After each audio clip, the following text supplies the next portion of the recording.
એટલે આ મૂળ વાત એ છે કે એમને મળી ગયા છે, અમને જ બાકી છે, મને દિલીપભાઈને બંનેને આજે રેકોર્ડ કરીએ છીએ ત્યારે બાકી છે. કોર્ટના ઓર્ડરમાં અમને જે સાંભળવા જાણવા મળે છે, હિમાંશુ એમના પત્ની પાસે વંચાવર જેટલું કીધું એટલું સંજયભાઈ ચીતરિયાને ગઈકાલે મળી ગયો છે. એમને પણ એ પણ જામનગર હાજર નથી.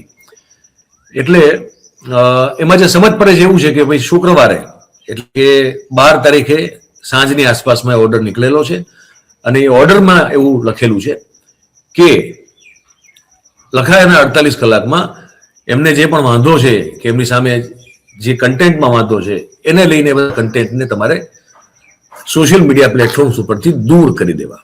અમને જ્યારે પણ એ ઓર્ડર મળશે ત્યારથી એનો અમલ થશે અને સર કોર્ટનો ઓર્ડર હશે તો ઓબ્વિયસલી અમે કોર્ટના ઓર્ડરનું પાલન કરશું. કારણ કે જો ઓર્ડર કરી દીધો હોય તો એનું પાલન ન કરવું એ દેશના નાગરિક તરીકે વ્યાજબી ન કહેવાય બિલકુલ. અને અમે સંપૂર્ણપણે આ દેશના તમામ કાયદા અને કાનૂનને માન આપીને જીવતા લોકો છીએ. એટલે જો કોર્ટનો આદેશ હશે જે અમારા સુધી પહોંચશે અને પછી અમે જોશું વાંચશું એને તો જો દૂર કરવાની વાત હશે તો અમે ચોક્કસપણે કરશું. હિમાંશુ હમણાં સાંજ સુધીમાં આજે પહોંચી જશે ને એ પણ વાંચશે એને. અને એ પછી હવે શું કરવાનું એ કહી દીધું તમને. એના પહેલા આ તમે જોઈ લો કે આ રીતે આજે ગુજરાતના મુખ્ય છાપાઓના મથાળાઓમાં અમને સ્થાન મળેલું છે. આમાં દિલીપભાઈ આમાં તમે રહી ગયા છો હેડલાઇનમાં. કેમ? તમે તો સિનિયર છો મારાથી.